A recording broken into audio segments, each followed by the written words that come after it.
Hello friend. Gurukul vision academy में आपका स्वागत है। और जैसा आप जान रहे हैं, जो 11th जेपीएससी का मेंस है उसके लिए जो हम लोग लक्ष्य सीरीज चला रहे हैं, उसमें अब क्वेश्चन आंसर फॉर्मेट में आपको मटेरियल मिलेगा।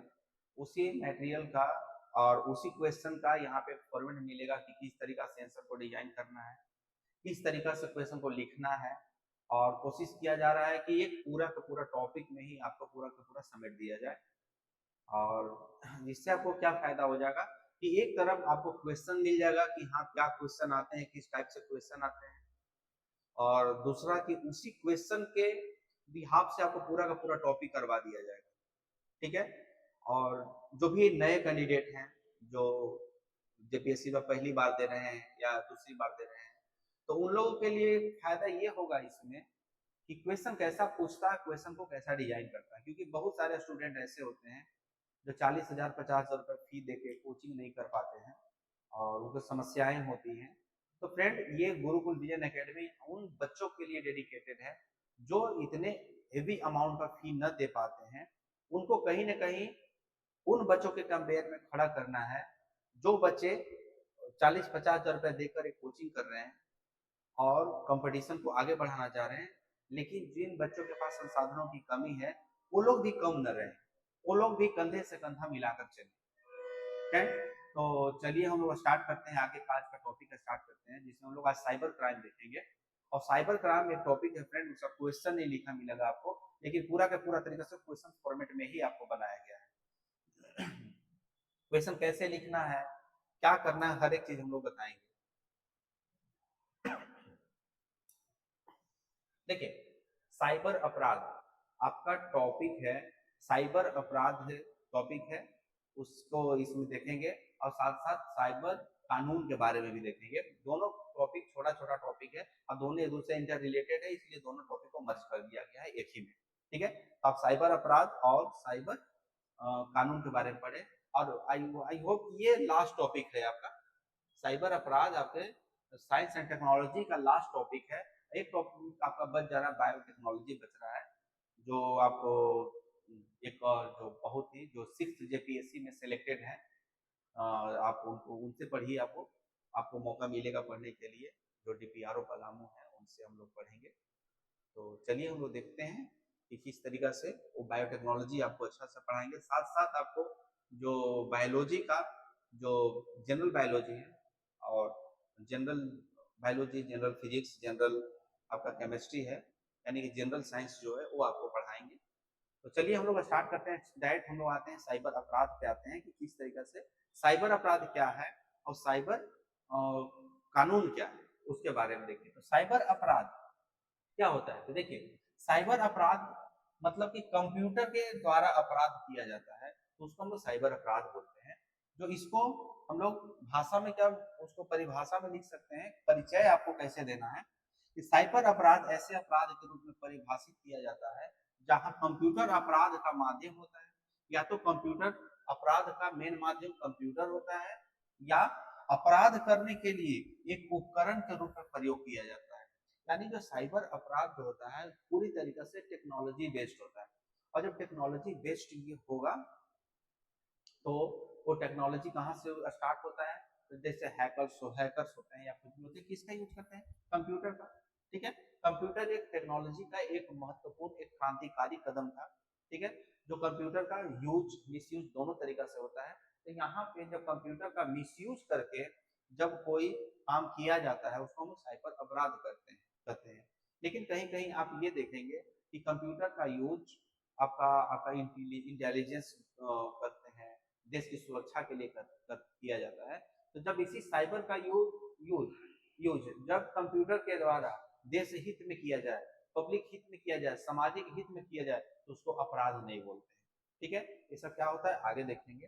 दूसरी तरीके से देखिए, भारतीय संविधान के 7वीं अनुसूची, आप लोग को पता होगा कि 7वीं अनुसूची में 3 चीज है। एक है आपका केंद्र सूची, केंद्र सूची है जिसपे सिर्फ और सिर्फ केंद्र सरकार कानून बना सकती है।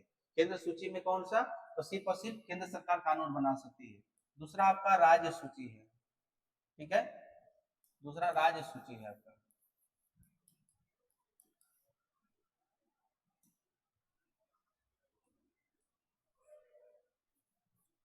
दूसरा आपका राज्य सूची है। तो जब राज्य सूची है तो इसमें क्या है कि जो भी राज्य है, राज्य अपने संबंधित राज्य से कानून बनाएंगे। अब एक होता है समवर्ती सूची।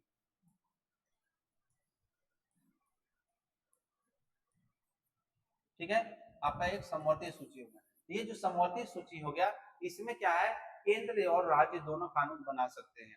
केंद्र और राज्य दोनों कानून बना सकते हैं, लेकिन मान के चलिए कि राज्य कानून बना दे, राज्य कानून बना दे, लेकिन इनके आने वाले फ्यूचर में या कुछ भी हो, केंद्र भी उसी कानून को बना दे, उसी कानून का। यहाँ पे केंद्र का जो बना हुआ कानून, यानी कि केंद्र और राज्य का कानून अगर कोलैप्स करते हैं तो वहां केंद्र का कानून होता है सर्वोच्च होता है। तो इसके बारे में चलिए हम देखते हैं। तो ये क्या है, तो साइबर अपराध है ना, तो साइबर अपराध, ठीक है, अपराध यानी क्राइम है आपका ये ना, अपराध, अपराध मतलब क्राइम लिखते हैं हम लोग। ठीक है, आपराधिक गतिविधि जो कुछ भी होता है वो कहाँ होता है, राज्य सूची में होता है। तो कंप्यूटर भी, जो साइबर अपराध भी एक अपराध है, अपराध है तो कहाँ आपका ये राज्य सूची के अंतर्गत आता है। ठीक है, साइबर अपराध जो है वो राज्य सूची के अंतर्गत आता है। इसका देखिए डिमांड बहुत दिन से चल रहा है कि जो साइबर अपराध है उसको आप समवर्ती सूची में डाल दीजिए। समवर्ती सूची में डालने के पीछे देखिए कारण क्या है आपका ना, क्योंकि मान के चलिए कि कोई भी कंपनी है तो उसका डिफरेंट डिफरेंट स्टेट में उसका आपका ब्रांच होते हैं। अब क्या होता है कि इस तरीका से ब्रांच है, तो साइबर अटैकर क्या करते हैं कि अलग अलग राज्य का जो ब्रांच है वहां पे अटैक करते हैं। अब एक साथ में 10 राज्य में अगर ब्रांच है तो 10 राज्य में अटैक करते हैं। तो अब आप जानिए कि एक मुंबई में एक ब्रांच है, रिलायंस का मुंबई में ब्रांच है, रिलायंस का झारखंड में ब्रांच है, उसी तरीके से ब्रांच आपका बिहार में है, तो सब जगह हुआ। तो सब जगह क्या राज्य सरकार के अंतर्गत आता है, साइबर अपराध राज्य सरकार के अंदर आता है। तो उस कंडीशन में आपका झारखंड में जो अपराध हुआ है उस झारखंड के कानून के अनुसार होगा, बिहार में हुआ बिहार के अनुसार होगा, महाराष्ट्र में हुआ है तो महाराष्ट्र के अनुसार होगा। तो अगर ये इसी सही समवर्ती सूची में रहता तो अब इसको क्या कर सकते थे हम लोग, ये इसको 10 राज्य में हुआ है तो इस तरीके से एक सेंट्रल, एक vigilance commission, central vigilance committee बनता और उसी पे उसका काम होता है, लेकिन यहाँ पे ऐसा नहीं होता है। तो वही है आपका साइबर अपराध जो है आपका राज्य सूची के अंतर्गत आता है। आगे क्या है, इसमें अवैध या अनधिकृत गतिविधियां शामिल होता है। ठीक है, जो विभिन्न प्रकार के अपराध के लिए प्रौद्योगिकी का लाभ, प्रौद्योगिकी का लाभ उठाती है। ठीक है, मतलब कि ये कहने का मतलब है कि जो साइबर अपराध जो है ना वो अनधिकृत गतिविधि है। मतलब क्या है, ये एक इलीगल, इलीगल वर्क है ये। तो इलीगल एक्टिविटी होने की वजह से क्या है ये कि विभिन्न अपराध के लिए प्रौद्योगिकी का लाभ उठाती है। मान के चलिए कि हैकिंग जो लोग करते हैं, तो हैकिंग है तो वो एल्गोरिदम जान रहे हैं, वो हैकिंग करने जान रहे हैं, तो उसका क्या करते हैं, उस प्रौद्योगिकी का उपयोग करके और लोग हैक कर लेते हैं। उसी तरीके से साइबर अपराध में अपराधों की एक विस्तृत श्रृंखला होती है, एक विस्तृत श्रृंखला होती है। साइबर अपराध में अपराधों की एक विस्तृत श्रृंखला होती है, एक चेन के साथ जुड़ा हुआ होता है। जैसे कि आप लोग मूवी जब देख रहे होंगे, जैसे बताते हैं कि यह व्यक्ति संगठनों के साथ साथ सरकारों को भी प्रभावित करता है। ठीक है ना, एक विस्तृत श्रृंखला है। मान के चलिए कि जब आप लोग मूवी देखते होंगे तो जो फ्रॉड करते हैं या जो क्रिमिनल्स होते हैं या जो साइबर, जो साइबर अपराधी होते हैं वो बैठे हुए हैं, मान के चलिए कि इंडिया में ही बैठा हुआ है। ठीक है, लेकिन जब पुलिस उसको ट्रैक करना चाहती है तो वो कभी पाकिस्तान से, पाकिस्तान में सिग्नल दिखाएगा, कभी मलेशिया में दिखाएगा, कभी अमेरिका में दिखाएगा, कभी आपका ऑस्ट्रेलिया में दिखाएगा। इस तरीके से डिफरेंट डिफरेंट जगह को लोकेट करके अब इस तरीके से फ्लक्चुएट करते हैं, फ्लक्चुएट करते हैं तो उनको पकड़ना मुश्किल होता है। और यही, इसी का फायदा उठाकर वो व्यक्तियों को, संगठनों को, व्यक्ति को अब गुमराह करते हैं, संगठन को भी गुमराह करते हैं और साथ ही साथ सरकारों को भी गुमराह किया जाता है, सरकारों को भी गुमराह किया जाता है। अब क्या है कि देखिए आगे देखते हैं कि उद्देश्य क्या होता है, आखिर साइबर अपराध जो लोग करते हैं उसका उद्देश्य क्या होता है। तो देखिए यहाँ पे क्या था, परिचय के रूप में इतना दे दिए। ठीक है, मान के चलिए कि ये आपका पैराग्राफ बन गया, आपका आपका परिचय बन गया। अब हम लोग उद्देश्य बताएंगे कि आखिर उद्देश्य क्या है, साइबर अपराध का उद्देश्य क्या होता है। तो देखिए, पहला तो सामाजिक और राजनीतिक उद्देश्य होता है, के लिए संदेश फैलाने के लिए वेबसाइटों को हैक कर लेता है। ठीक है, वेबसाइट को हैक करके सामाजिक अनरेस्ट पैदा कर देंगे, राजनीति यानी पॉलिटिकल अनरेस्ट पैदा कर सकते हैं, तो ये आपका हो सकता है। दूसरा, देश की महत्वपूर्ण संपत्ति पर हमला करना। ठीक है, महत्वपूर्ण संपत्ति पे हमला करना। लेट सपोज कीजिए कि जो सेना का जो मिलिट्री इक्विपमेंट है या मिलिट्री साइबर सिस्टम है, तो मिलिट्री साइबर सिस्टम को हैक करके इसके बाद में क्या हुआ कि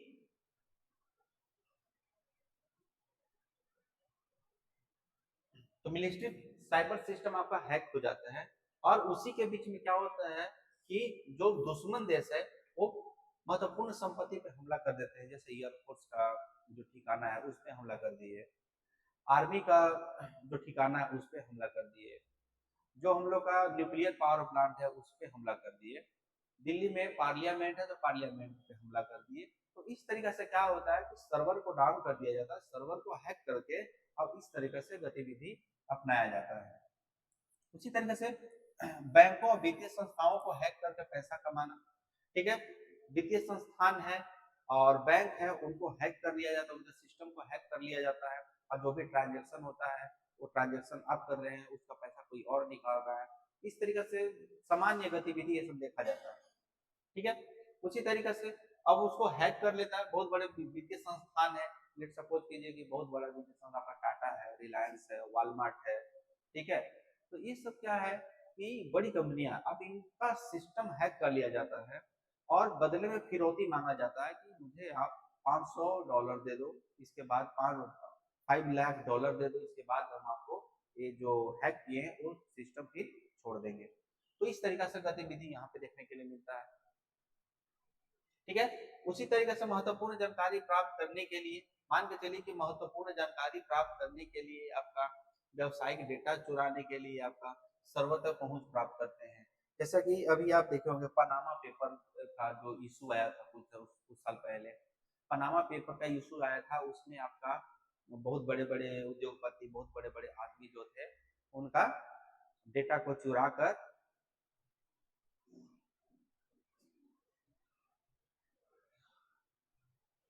बेचा जा रहा था। और साथ ही साथ जब देखेंगे आप कि कुछ समय पहले एक फ्रांस के साथ जो हम लोग का राफेल डील हुआ था, उसका भी पेपर लीक हो गया था। तो देख रहे हैं कितना इम्पोर्टेंट जो डॉक्यूमेंट्स होते हैं वो क्या होते हैं, चोरी होते हैं, हैक हो जाते हैं। तो इस तरीके से सर्वर तक पहुंचता है और सर्वर डेटा को हैक करते हैं। या चाइना के द्वारा कुछ समय पहले आपका देखेंगे कि जो बालासोर में हम लोग का जो मिसाइल प्रक्षेपण जो कार्यक्रम करता है उसका डेटा हैक करने की कोशिश किया गया था। तो इस तरीके से डेटा को चुराना होता है। खुफिया जानकारी निकालने के लिए आपका मिलिट्री इंटेलिजेंस जो होती है वो खुफिया जानकारी निकालने के लिए साइबर साइबर जो क्राइम होता है वो करते हैं आप लोग। वैज्ञानिक अनुसंधान को चुराने के लिए, सैन्य डेटा सर्वर तक पहुंचने के लिए, ये आपका जो साइबर क्राइम जो होता है ये हमेशा किया जाता है। ठीक है, साइबरनेटिक्स का प्रयोग किया जाता है।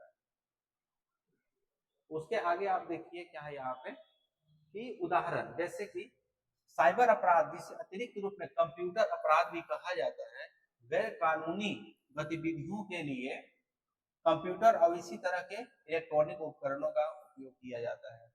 ठीक है, जैसे आपका किसी से धोखाधड़ी करने के लिए, चाइल्ड पोर्नोग्राफी की तस्वीर करने के लिए। ठीक है, ये आपका उदाहरण है जैसे धोखाधड़ी करने के लिए, किसी को ब्लैकमेल करने के लिए, या किसी का डेटा चुरा कर उससे फिरौती मांगने के लिए, ये हो गया आपका चाइल्ड पोर्नोग्राफी की तस्वीर, मतलब कि गंदी गंदी तस्वीरें भेजना, उसके बदले में फिरौती लेना, ये सब होगा। तो तस्वीरें हो गया। बौद्धिक संपदा अधिकारों का दुरुपयोग करना, मान के चलिए कि जो पेटेंट हो जाता है, जो पेटेंट का जो उसका पेटेंट का जो दस्तावेज है उसको चुरा लेना, उसका मिसयूज कर देना, ये आपका हो गया। पहचान की चोरी करना। ठीक है, पहचान की चोरी करना और गोपनीयता पर हमला साइबर अपराध के कुछ उदाहरण है। ठीक है, आइडेंटिटी थेफ्ट होता है।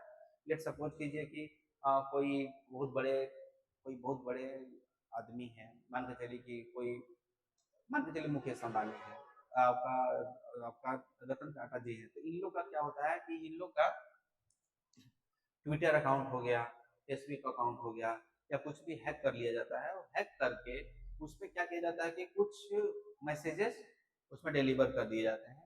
ठीक है, तो कुछ अगर नेगेटिव मैसेज आपको डिलीवर कर देते हैं, तो सोचिए कि ये भारत के क्या है, रीढ़ की हड्डी है, भारतीय इकोनॉमी का रीढ़ का हड्डी कर सकते हैं। तो इससे क्या होता है कि अगर कुछ शेयर मार्केट से रिलेटेड कोई बुरा खबर फैला दिया जाता है, तो बुरा खबर फैलाने के बाद क्या होगा, शेयर मार्केट गिर सकता है, और शेयर मार्केट गिरेगा तो क्या होगा, तो बहुत बड़ा इकोनॉमिकल लॉस होगा। तो उसी तरीके से हो गया आपका आइडेंटिटी थेफ्ट का मामला हमेशा देखने के लिए मिलता है। उसी तरीके से किसी की गोपनीयता पे हमला करना, किसी की प्राइवेसी को आपको ब्रेक करने के लिए, ये भी आपका उसमें किया जाता है। उसी तरीके से जो होता है साइबर क्राइम जो होता है, वो इंटरनेट के माध्यम से महत्व बढ़ गया है। जिस तरीके से इंटरनेट बढ़ रहा है, जिस तरीके से मल्टीमीडिया फोन्स बढ़ रहे हैं, इस तरीके से क्या होते जा रहा है कि लोगों के पास लोगों तक ये लगातार पहुंचते जा रहा है। और जब लोगों तक ये लगातार पहुंचते जाएगा, तो इंटरनेट का दायरा लगातार बढ़ रहा है, और जब इंटरनेट का दायरा बढ़ते चला जाएगा, तो साइबर अपराध भी लगातार बढ़ते चला जाएगा। लेट सपोज कीजिए कि कुछ लोग ऐसे होते हैं जिनको फेसबुक नहीं चलाने आता है, या इंटरनेट नहीं चलाने आता है, तो इंटरनेट पे जब गूगल आप खोलेंगे तो बहुत तरह से आपका इलीगल साइट्स भी होते हैं, इलीगल इंफॉर्मेशन होता है, तो किसी को पता नहीं चलता, इंग्लिश में होता है, तो वो उस पर टैप करते हैं, और जब टैप करते हैं तो उसी के वो ट्रैप में फंसते हैं, और ट्रैप में फंस के लगातार उनके धोखाधड़ी का मामला बढ़ते चला जाता है। ठीक है, क्योंकि देखिए कंप्यूटर से व्यवसाय लगातार, मान के चलिए कि आप जीएसटी ही भर रहे हैं, आप किसी का सिस्टम हैक करके जीएसटी आप भर रहे हैं, वो जीएसटी किसी और में चला जाता है। तो इस सब का देखिए कंप्यूटर व्यवसाय में लगातार वर्ल्ड में पूरा कंप्यूटर व्यवसाय ही हो रहा है, कंप्यूटर आपका बिजनेस ही कंप्यूटर से ही बिजनेस हो रहा है, तो उस तरीके से यहाँ पे देखने के लिए मिल रहा है आपको। उसी तरीके से मनोरंजन और सरकारी एजेंसियों के लिए एक केंद्रीय बिंदु बन गया है। ठीक है, आगे बढ़ते हैं हम लोग। अगर हम देखें साइबर जो क्राइम है उसका इतिहास कहाँ से स्टार्ट होता है, तो देखिए सबसे पहले 1981 में। ठीक है, अब आप लोग को ये बताना कि 1981 का है, तो कौन सा जनरेशन, ठीक है, कौन सा जनरेशन ऑफ कंप्यूटर,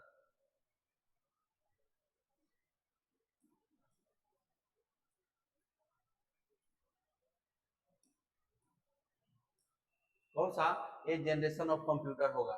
ठीक है, सेकेंड जनरेशन होगा, थर्ड जनरेशन होगा। ठीक है, तो अब आप लोग इसको कमेंट बॉक्स में लिखिएगा कि 1981 जब है, तो थर्ड जनरेशन है, ये फोर्थ जनरेशन है, या सेकेंड जनरेशन है, आप लोग बताइए।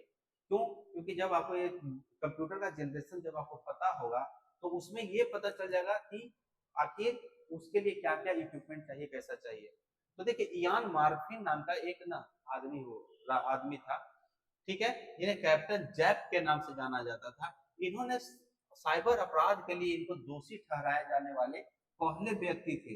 याद रखिएगा यान मार्टिन। अब जो साइबर क्राइम जो स्टार्ट हुआ वो अमेरिका से स्टार्ट हुआ था। ठीक है, यहाँ पे अमेरिकी टेलीफोन कंपनी के आंतरिक घड़ी को ये हैक कर दिए थे। टेलीफोन कंपनी के आंतरिक घड़ी को ही हैक कर दिया, ताकि उपयोगकर्ताओं को व्यस्त समय के दौरान मुफ्त कॉल हो करने की अनुमति मिल जाए। ठीक है, क्या किए कि कंप्यूटर के द्वारा जो टेलीफोन घड़ी है उसी को हैक कर दिए। अब हैक कर दिए, तब उस समय मान के चलिए कि आप बात कर रहे हैं, आप रिचार्ज करवाते हैं। ठीक है, रिचार्ज करवाते हैं, या आपको रिचार्ज वो वन टाइम में हो गया। मान लीजिए आप 10 मिनट आप बात किसी से किए, और 10 मिनट में आपको 20 रुपया का कॉल उठता है, 20 रुपया का। ठीक है, उसी तरीके से आप 1 घंटा बात करते हैं, आपका 120 रुपया उठ जाता है। तो अब बताइए कि अब उस जो टाइमिंग जो चल रहा है ना, आप बात तो कर रहे हैं, लेकिन कंप्यूटर के थ्रू जो टेलीफोन का जो घड़ी है, आंतरिक घड़ी है, उसी को हैक कर दिए।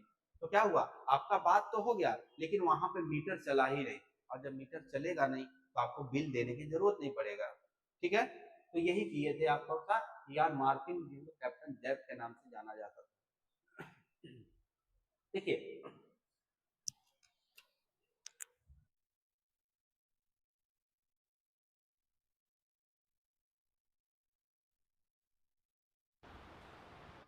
तो जब आप देखेंगे यहाँ पे कि साइबर अपराध का ना भारत का अपराध आईटी अधिनियम 2000 के तहत अपराध को किस रूप में डाला जाता है, क्या क्या अपराध का रूप है, क्या है, कैसे है, उसके बारे में देखेंगे हम लोग। तो देखिए सबसे पहला आपका है, यहाँ पे देखिए, distributed denial of service attack पहला है। ठीक है, देखिए इसका उपयोग जो होता है ऑनलाइन सेवा को अनुपलब्ध बनाने, ऑनलाइन सेवा को अनुपलब्ध बनाने और विभिन्न स्रोतों से वेबसाइट पर अत्यधिक ट्रैफिक के माध्यम से नेटवर्क को बाधित करने के लिए किया जाता है। मतलब इसमें देखिए, इसमें क्या हो गया आपका कि डिस्ट्रीब्यूटेड डिनायल ऑफ सर्विस ये हो जाता है कि लेट्स सपोज कीजिए कि आप अभी यूट्यूब पे देख रहे हैं, ठीक है, मेरा जो ये लेक्चर है वो आप यूट्यूब पे देख रहे हैं। अब एक क्या होता है कि हैक कर लिया जाता है, सिस्टम को हैक करके, और जो आपको जो कंटेंट ये डिलीवर जा रहा है, आपके पास डिलीवरी हो रहा है, अब इसको लोग क्या करते हैं कि उसको हैक कर लेते हैं। हैक कर लेंगे तो ये कंटेंट आप तक पहुंचेगा ही नहीं। हो सकता है कि इसमें इसका साउंड खत्म कर दिया जाए, हो सकता है कि इसका आप आवाज तो जा रहा है लेकिन इसको ब्लर कर दिया जाए। तो इससे क्या होता है कि आप इसका फायदा आप नहीं उठा पाएंगे, और जब फायदा नहीं उठा पाएंगे तो देखिए अनुपलब्ध बना दिया। उसी तरीका से वेबसाइट के अत्यधिक ट्रैफिक के माध्यम से नेटवर्क को बाधित कर दिया। ठीक है, आप ऑनलाइन देख रहे हैं और आपका नेटवर्क चल ही नहीं रहा है, तो जब नेटवर्क चलेगा ही नहीं तो आप देखेंगे नहीं। तो वही उसी को बोलते हैं हम लोग distributed denial of service attack, इसको किया जाता है। आपका देखिए अगला बॉटनेट है, आपका कौन सा है, आपका बॉटनेट। ठीक है, तो बॉटनेट क्या होता है, यह कंप्यूटर का एक ऐसा नेटवर्क है जिसे दूर बैठे हैकर द्वारा बाह्य रूप से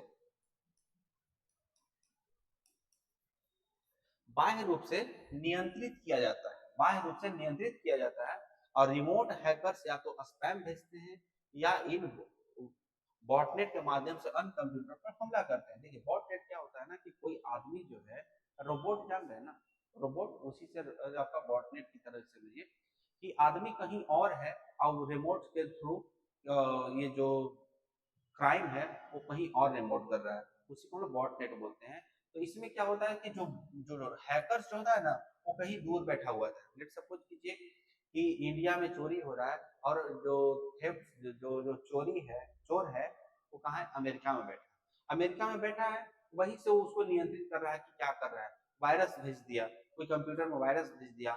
और ये बहुत ही इंपॉर्टेंट मान के चलिए कि मिलिट्री मिलिट्री से रिलेटेड कोई इक्विपमेंट है या मिलिट्री से रिलेटेड आपका लैपटॉप है और उसमें बहुत सारे डॉक्यूमेंट हैं।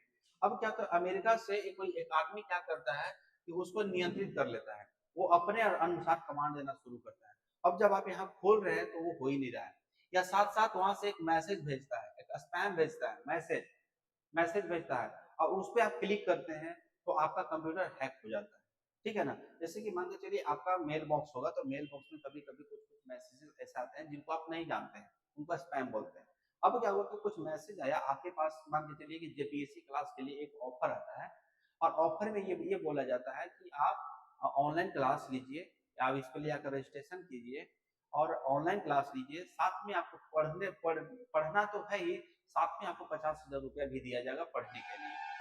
ठीक है, तो दिया जाएगा। तो आप क्या हुआ कि आप लालच में आ गए, लोभ में आ गए, और उसको आप टैप कर दिए, वो खुल गया। और जब वो खुल जाता है तो फिर क्या होगा, आपका आपका जितना भी मोबाइल का सॉफ्टवेयर है उसको हैक कर लेता है, हैक कर लेता है। आप कुछ भी खोलते हैं, कुछ भी करते हैं, तो आपका जो मोबाइल है वो काम नहीं कर रहा है, और जब मोबाइल काम नहीं कर रहा है तो आप क्या करेंगे, फिर आपको दूसरा मैसेज आता है कि तुम इतना पैसा दो तो तुम्हारा मोबाइल चलेगा, वरना तुम्हारा जो भी अपना प्राइवेसी है, जो भी पर्सनल डेटा है, उसको हम चुरा लेंगे।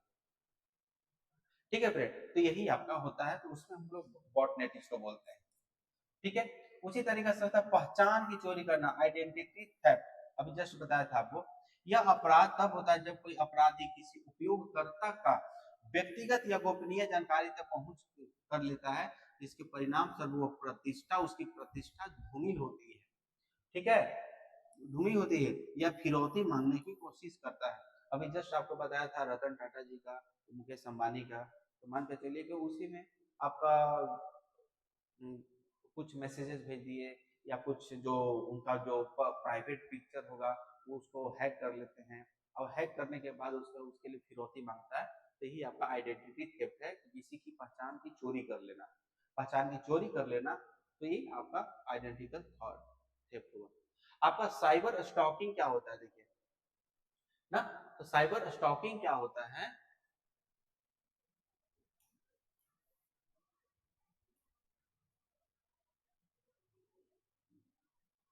साइबर स्टॉकिंग क्या होता है, साइबर अपराध में ऑनलाइन उत्पीड़न शामिल है।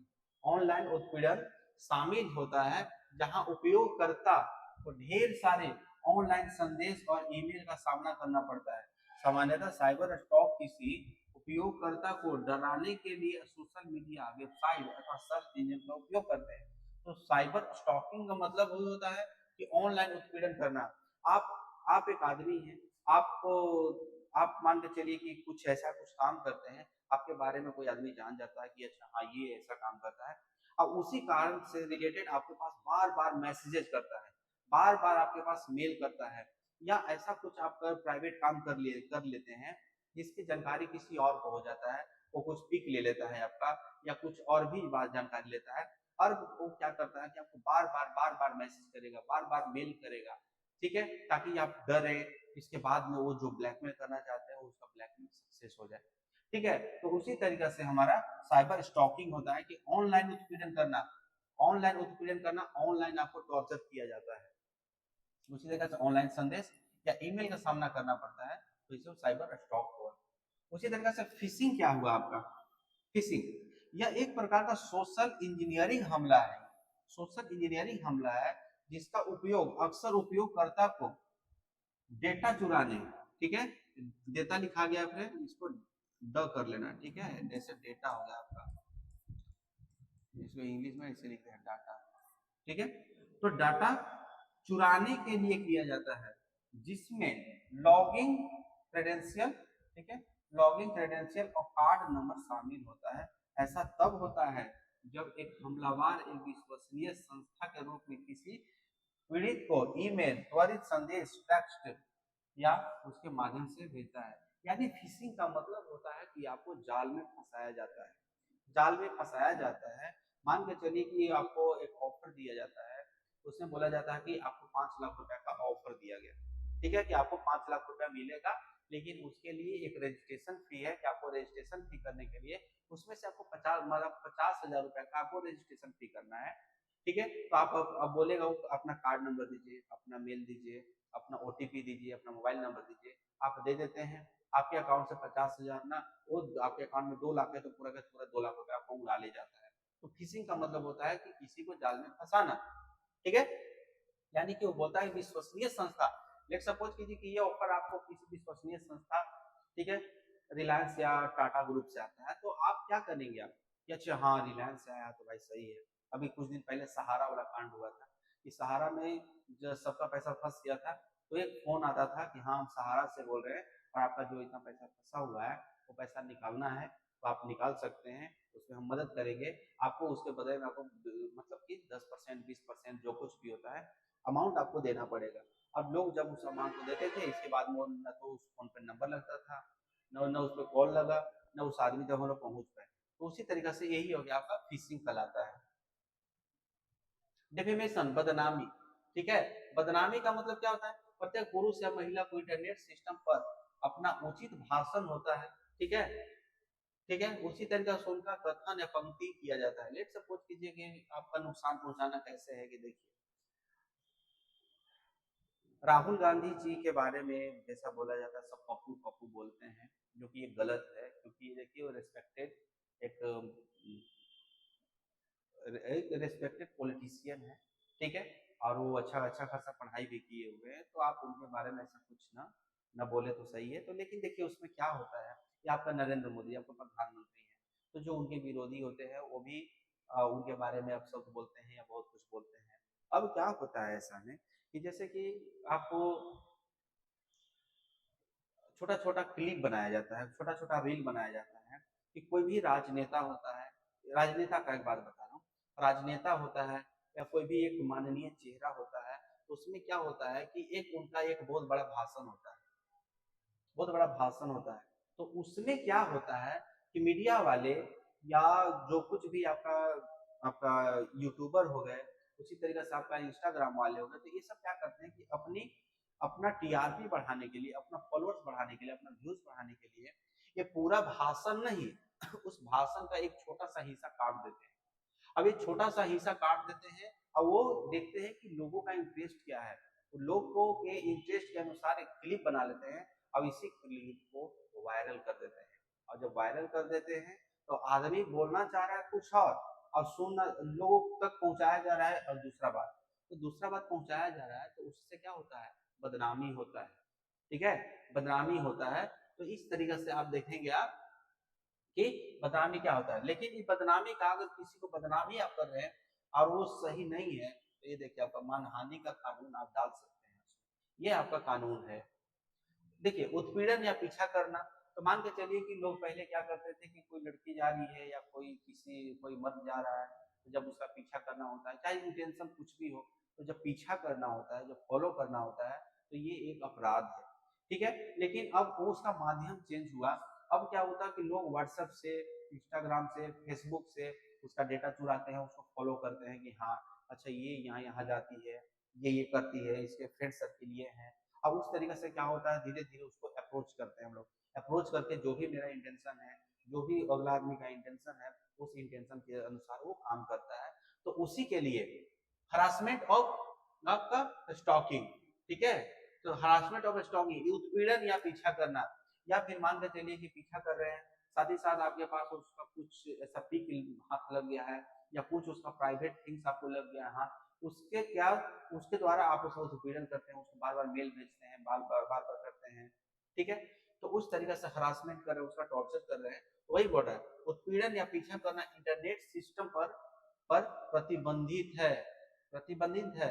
साइबर कानून के नियम मरीजों की रक्षा करना है, देखिए यहाँ पे, और उनके अपराध के लिए दोषी के खिलाफ, यानी कि यहाँ पे मरीज लिख दिया है यहाँ पे आपका, लेकिन यहाँ पे मरीजों की जगह पे आपका होगा कि जो भी आपका जो भी आपका जिसके साथ हुआ है अपराध, उसके लिए ये शब्द यूज किया गया है।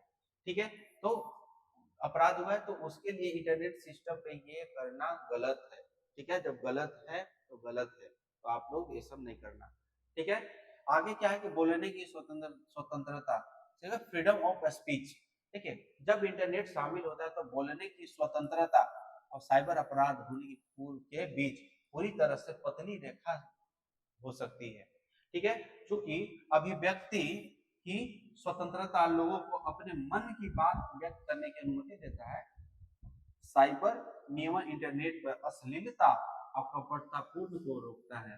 ठीक है, ये देखिए, ये जो बोलने के फ्रीडम ऑफ स्पीच है ना, एक ब्रॉड कॉन्सेप्ट है, और ये ब्रॉड कॉन्सेप्ट होने की वजह से ये क्या हो गया है आजकल कि आप क्या बोलते हैं उसका एक लिमिट नहीं होता है।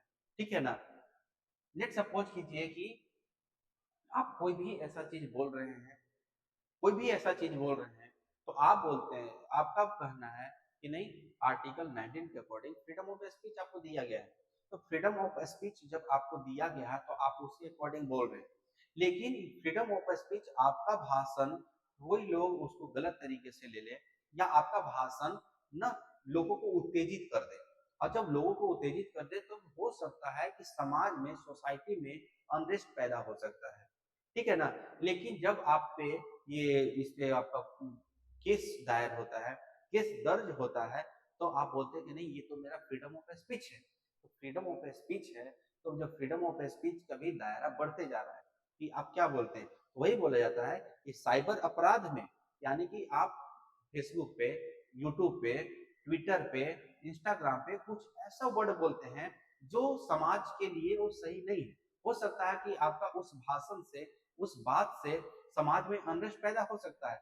ठीक है, तो आप बोलते हैं कि नहीं ये मेरा फ्रीडम ऑफ स्पीच है, लेकिन उसी फ्रीडम ऑफ स्पीच का फायदा उठाकर कुछ लोग जो होते हैं वो गलत अवधारणा अपना लेते हैं। यही बोला जाता है कि जो फ्रीडम ऑफ स्पीच है ना, वहां पे आपका जो साइबर क्राइम की जो होता है वो पतली रेखा है। पतली रेखा इसलिए है कि आप क्या बोल रहे हैं, क्या सोच रहे हैं, वो आपका फ्रीडम ऑफ स्पीच हो सकता है, लेकिन हो सकता है कि वो साइबर अपराध की कैटेगरी में आपका जा रहा हो। तो वही ये बात आपको बता रहा है। उसी तरीके आप हैकिंग के बारे में देख रहे होंगे।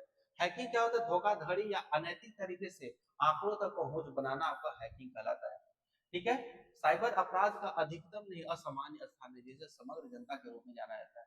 हैकिंग का मतलब क्या होता है कि आपका मोबाइल है कोई हैक कर लिया, आपकी आपकी जानकारी के बिना जब कोई भी गैर कानूनी गतिविधि आपके साथ हो जाता है, आपका लैपटॉप हैक कर लिया जाता है, आपका मोबाइल हैक कर लिया जाता है, आपका ईमेल हैक कर लिया जाता है, वही आपका हैकिंग है। ठीक है। उसी तरीके से व्यापार गोपनीयता, ठीक है, ट्रेड सीक्रेट।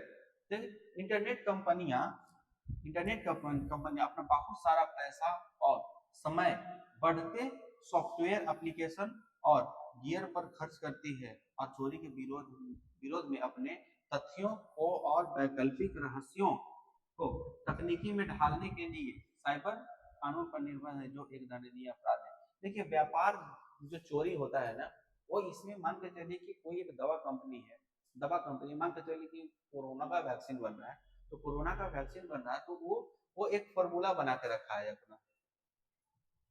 ठीक है। एक फॉर्मूला बना के रखा है।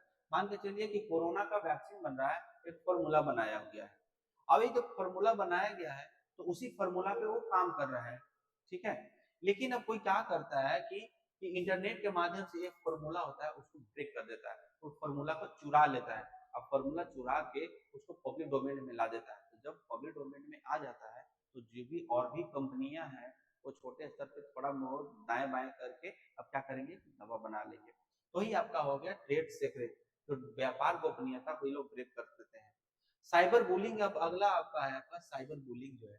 तो साइबर बुलिंग है, साइबर बुलिंग साइबर अपराध का एक रूप है जो डिजिटल मोड में, ठीक है, माध्यम से किसी को डराने, परेशान करने, बौद्धिक गिरावट कह के हर दूसरे आकार का कार्य करता है, जिसमें सोशल मीडिया शामिल है। साइबर बुलिंग का मतलब है कि आप किसी को इंटरनेट के माध्यम से आप उसको डरा रहे हैं, परेशान कर रहे हैं, ये सब है आपका। देखिए फ्रेंड, साइबर अपराध ना मोड आपका मतलब कि साइबर अपराध का मतलब ही होता है कंप्यूटर के माध्यम से आप कुछ भी गलत काम कर रहे हैं, बस उसका वर्ड अलग अलग बदल दिया जाता है, मोड मोड चेंज कर दिया जाता है। ठीक है। तो ये हो गया आपका साइबर टेररिज्म क्या है। देखिए, ठीक है, साइबर टेररिज्म क्या होता है, तो इसमें देखिए, इसमें क्या है कि टेररिज्म का एक अलग अलग तरीका हुआ करता था। जैसे कि सबसे पहले क्या था, टेररिज्म आते टेररिस्ट आते थे फिजिकल फॉर्म में, आप कहीं पे कुछ किए कहीं पे कुछ किए। जैसे कि मुंबई हमला हुआ था, 26/11 का जो मुंबई हमला हुआ था, या 26/11 आप देखिए ट्विन टावर यूएसए का जब हुआ था, तो फिजिकल रूप में पहले करते थे हमला। लेकिन अब क्या होता है कि आतंकवाद का एक और रूप सामने आया है, साइबर टेररिज्म। इसमें क्या होता है कि जो टेररिस्ट हैं वो कंप्यूटर के माध्यम से, ठीक है, कंप्यूटर के माध्यम से या सॉफ्टवेयर के माध्यम से वो दुश्मन देश का, या जो भी उनके दुश्मन है, या जो भी अच्छे इकोनॉमिकल जो इकोनॉमिकल जो इंस्टीट्यूशंस है, वहां से वो लोग क्या करते हैं कि आतंक फैलाते हैं। आतंक फैलाते हैं, जैसे कि आपका वायरस छोड़ देते हैं। तो जब वायरस छोड़ देते हैं तो हो सकता है कि वो वायरस पूरा का पूरा आपका इंडिया, मान के चलिए इंडिया का है, पाकिस्तान का है, या इंडिया का कोई आदमी है तो पाकिस्तान का मिलिट्री सिस्टम उसी को हैक कर देता है। ठीक है ना। अब तो ये क्या होगा, किससे होगा, ये साइबर अपराध से ही होगा ना।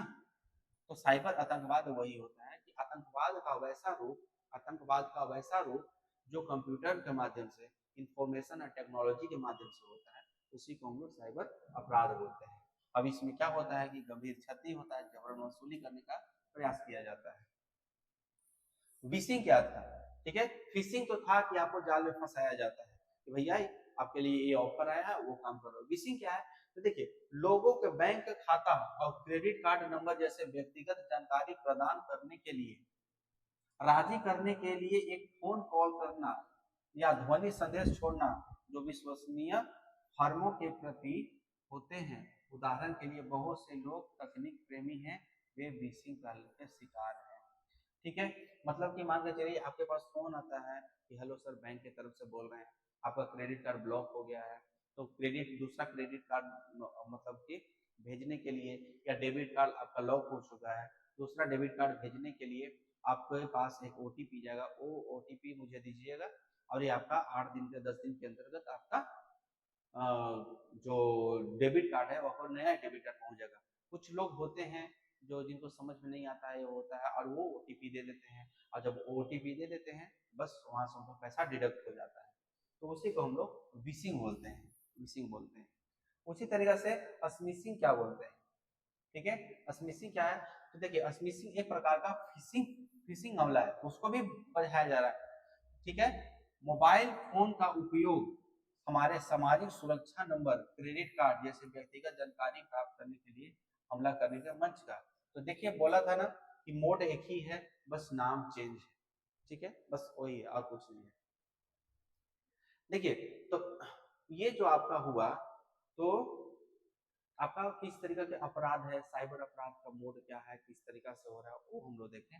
लेकिन देखिए यहाँ पे क्या है कि बुडापेस्ट कन्वेंशन मतलब साइबर अपराध पे एक बुडापेस्ट, ठीक है ना, हंगरी का जो राजधानी है उसी का बुडापेस्ट कन्वेंशन उसको बोलते हैं।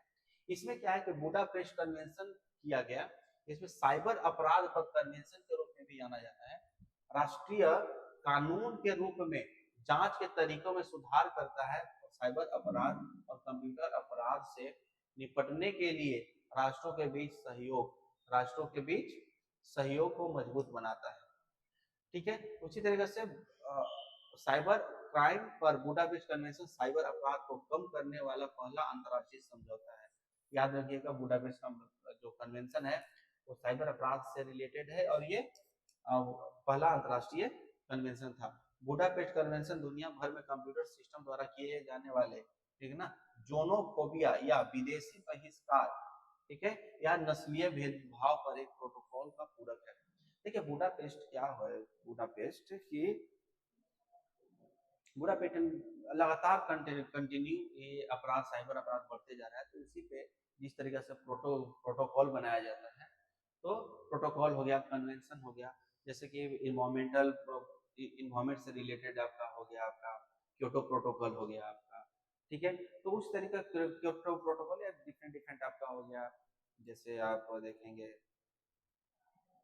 तो उसी में आपका बुडापेस्ट जो कन्वेंशन होता है साइबर क्राइम पे पूरा विश्व को एक मंच पे लाता है, और पूरा विश्व को एक मंच पे लाके ये बोलता है कि जिस तरीके से क्राइम हो रहे हैं, साइबर क्राइम हो रहे हैं, उन साइबर क्राइम को दूर करने के लिए एक देश दूसरे देश की मदद करेंगे।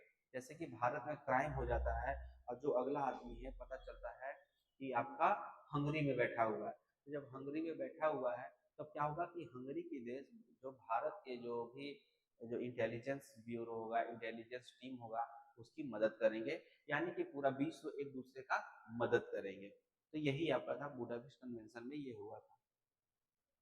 अब इसमें देखते हैं कि देखिए भारत में साइबर अपराध से जुड़े जो कानून है कि 2000 में आपका आया था आईटी अधिनियम, आईटी एक्ट 2000 आया था, जिसमें डिजिटल प्रारूप में कंप्यूटर, लैपटॉप सिस्टम, नेटवर्क के अतिरिक्त और डेटा उपयोग को नियंत्रित करता है, ये सब को नियंत्रित करता है। अब इसी से कंप्यूटर से रिलेटेड, लैपटॉप से रिलेटेड, नेटवर्क से रिलेटेड जो कुछ भी अपराध होता है तो उस पर ये कानून लागू होगा। दूसरी तरीके से जैसे अधिनियम में किन चीजों के बीच में अपराधों को सूचीबद्ध किया है, तो ये आपको याद होना चाहिए, ठीक है। अधिनियम 2000 के अंतर्गत क्या क्या है, तो देखिए कंप्यूटर आपूर्ति दस्तावेज के साथ छेड़छाड़, यानी कंप्यूटर के जो भी दस्तावेज है उनके साथ छेड़छाड़ करते हैं तो आईटी एक्ट 2000 में आएगा। लैपटॉप संपत्ति आदि के उपयोग को धोखा देना, ठीक है, ये हो गया आपका। साइबर आतंकवाद के एक लैपटॉप गैजेट अधिनियम के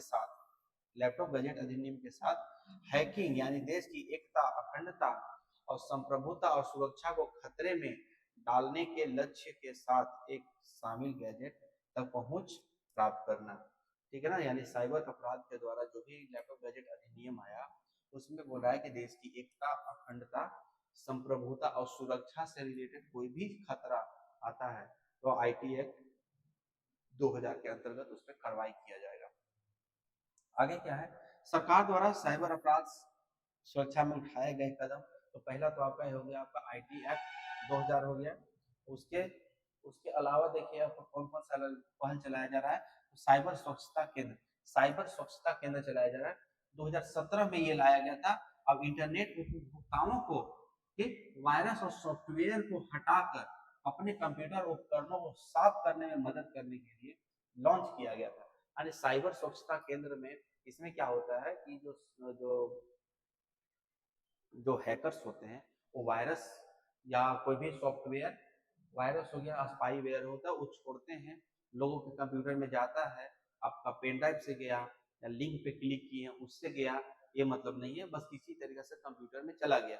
और जब कंप्यूटर में चला गया तो उसको हम लोग क्या कहेंगे आपको कि ये साइबर स्वच्छता केंद्र उन सबको जांच कर करके आपको हटाने का बात किया जाता है उसमें। तो ये 2017 में ये भारत सरकार के द्वारा चलाया गया था। तो जब भारत सरकार के द्वारा ये चलाया गया, उसी तरीके से आगे क्या, राष्ट्रीय साइबर सुरक्षा समन्वय, ठीक है, केंद्र की स्थापना किया गया 2017 में, इसका भी स्थापना किया जाता है। अब इस मिशन में इंटरनेट ट्रैफिक और संचार मेटा डेटा जो प्रत्येक बातचीत के अंदर छिपी जानकारी के छोटे टुकड़े हैं वो स्कैन करके वास्तविक समय तक साइबर अपराध सपनों का पता लगाना, यानी कि साइबर सुरक्षा, ठीक है, मतलब राष्ट्रीय साइबर सुरक्षा समन्वय केंद्र का था कि जब भी अगर ऐसा कुछ भी होता है, ऐसा कोई क्राइम रिलेटेड, मतलब कंप्यूटर से रिलेटेड कोई भी क्राइम होता है, यानी साइबर क्राइम होता है, तो जो डिकोडिंग किया जाता है, जो छोटे से छोटे स्तर पे जाकर डिकोड करके उसको आपको निकाल कर उसका डेटा बनाकर और आने वाले जो अपराध है उसको रोका जा सके, उसके बारे में आपका राष्ट्रीय सुरक्षा समन्वय केंद्र बनाया गया।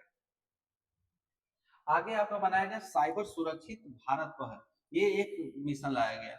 इसमें क्या बोला गया आपको, देखिए यहाँ पे कि साइबर अपराध के बारे में जागरूकता बढ़ाने और सुरक्षा उपायों को लागू करने के लिए सभी सरकारी एजेंसियों, ठीक है, मुख्य सूचना सुरक्षा अधिकारियों और फ्रंट लाइन IT कर्मियों की क्षमता बढ़ाने के लिए 2008 में शुरू किया गया था। यानी कि साइबर सुरक्षित भारत पहल के अंतर्गत आपका जो सरकारी जितना भी एजेंसियां हैं, जो मुख्य सूचना सुरक्षा अधिकारी हो गए, फ्रंट लाइन IT कार्मिक हो गए, इन सबकी दक्षता बढ़ाने के लिए, ठीक है, इन सबको दक्षता बढ़ाने के लिए ये इनिशिएटिव लाया गया। अब देखिए आपके पास साइबर क्राइम को रोकने के लिए क्या क्या उपाय किया जा सकता है, आप अपने से भी कर सकते हैं, ठीक है। देखिए वायरस की समस्या से बचाव के लिए नवीनतम एंटीवायरस को नियमित रूप से इंस्टॉल करना। जब कंप्यूटर होता है, लैपटॉप होता है, तो उसमें हम लोग क्या करते हैं, एंटीवायरस डालते हैं, तो ये कर सकते हैं। नियमित आधार पर अलर्ट सलाहकार जारी करना, यानी जो कुछ भी सरकार सलाह जारी कर सकती है या जो भी IT जो कंपनियां हैं जैसे माइक्रोसॉफ्ट हो गई, तो ये सब सलाह जारी कर सकते हैं कि आपको किस तरीके से, यानी कि आपको इंफॉर्मेशन दिया जाएगा, अलर्ट जारी किया जाएगा, कानून प्रवर्तन किया जाएगा, कानून आपको बनाया जाएगा, अभियोजक न्यायिक अधिकारियों की क्षमता निर्माण और प्रशिक्षण, ठीक है, कानून बनाया जाएगा, जो अभियोजक हैं, जो न्यायिक अधिकारी हैं, उनको क्या होता है कि जो वास्तविक शक्ति, जितना शक्ति चाहिए, जितना पावर चाहिए, वो पावर बढ़ाने के लिए बात किया जाएगा। अन्य बातों के अलावा साइबर फोरेंसिक क्षमताओं में सुधार करना, साइबर फोरेंसिक क्षमता है उसमें आप सुधार कर सकते हैं। अंत में भारतीय संविधान के अनुसार पुलिस और लोक व्यवस्था अपने कानून के प्रवर्तन तंत्र के माध्यम से राज्य के मामले में है तो राज्य और केंद्र शासित प्रदेश अपराधों को रोकथाम, पता लगाने, जांच, दोष सिद्ध करने के लिए काफी हद तक जिम्मेदार है, ठीक है। राज्य में स्टार्टिंग बताया था कि साइबर क्राइम है वो राज्य सूची का विषय है, तो हर राज्य को ये चाहिए कि अपना जो साइबर क्राइम जो है, वो साइबर जो कानून है, साइबर लॉ है, उसको ज्यादा से ज्यादा सख्त बनाए, और जितना ज्यादा सख्त बनाएंगे उतना ज्यादा इस पर कंट्रोल किया जा सकता है। तो ये आपको भारतीय संविधान में जो अपराध का पता लगाने के लिए जो ये प्रावधान किया गया है, इसको और ज्यादा मजबूत करने की आवश्यकता है। उसी तरीके से देखिए साइबर डोम एक प्रोजेक्ट आया था, साइबर डोम प्रोजेक्ट आया था आपका किसका, केरला में आया था। तो केरल पुलिस के द्वारा ना साइबर डोम एक तकनीक का विकास किया गया था, और जिसमें अनुसंधान और विकास केंद्र है, ठीक है, जिसमें सफल पुलिसिंग के लिए साइबर सुरक्षा पद संवर्धन उत्कृष्ट साइबर केंद्र के रूप में एक स्पेशल साइबर केंद्र बनाया गया, और जितनी भी साइबरनेटिक्स जो भी घटनाएं हो रही थी उसको रोकने का प्रयास किया गया था, ठीक है। यह साइबर सुरक्षा साइबर अपराध की प्रतिक्रिया में कई हितधारकों के लिए सहयोग का एक ठीक है, सार्वजनिक निजी भागीदारी के अंदर, याद रखिएगा पीपीपी मॉडल पे ये बनाया गया था। ठीक है, तो चलिए फ्रेंड, इस तरीके से ये आपका साइबर नोट्स जो था, आपका साइबर क्राइम और साइबर लॉस था, ये खत्म हो गया आपका। अब एक बच गया है आपका, जब आप इसमें बात कंप्यूटर के बारे में आप लोग खुद से पढ़ लीजिएगा, उसमें क्या है, उसमें जो भी कंप्यूटर का कंपोनेंट होता है ये सब होता है, वो जो प्रीलिम टाइप से पढ़ने, जो आपको जीएसएससी में भी आप लोगों ने पढ़ा होगा, तो उसके बारे में बस कंप्यूटर का कुछ बेसिक जानकारी ले लीजिएगा, बस उससे ज्यादा कुछ नहीं पूछता है। अब बस ये साइबर अपराध, ठीक है, साइबर अपराध और साइबर लॉ, ये हम लोग का पूरा हो गया ये। ठीक है, ये टॉपिक खत्म हो गया। अब बस ये आपका बायोटेक्नोलॉजी, वो आपका नेक्स्ट लेक्चर में आपको डिलीवर किया जाएगा। तो आप लोग चलिए इसका जबरदस्त तरीके से तैयारी कीजिए, और मेंस की ज़्यादा डेट नहीं है, आप लोग ज़्यादा से ज़्यादा तैयारी कीजिए, और जो कुछ भी मटेरियल या कुछ भी ज़रूरत हो, ठीक है, तो जब ज़रूरत हो आप लोग को, तो देखिए आपका हो गया, आप यूट्यूब पे ही इंस्टाग्राम टेलीग्राम पे फॉलो कर सकते हैं।